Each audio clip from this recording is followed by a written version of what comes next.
સંપત્તિના મામલે એસીબીએ class 2 officer અને શાહપુર વોર્ડ ઇન્સ્પેક્ટર સુનિલ રાણા વિરુદ્ધ એસીબીએ અપ્રમાણસર મિલકતનો ગુનો દાખલ કર્યો છે।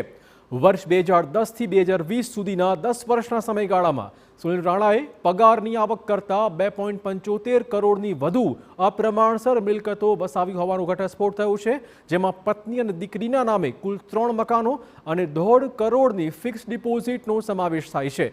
આ મિલકતો સુનિલ રાણાની કાયદેસરની આવકની સરખામણીએ 307% જેટલી વધારે છે।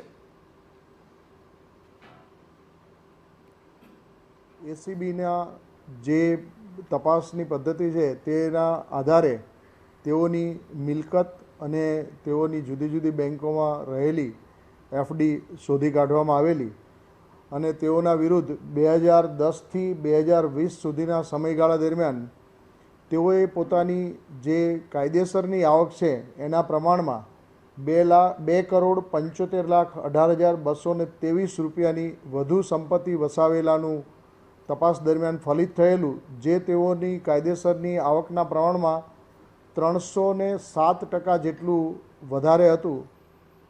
અમદાવાદ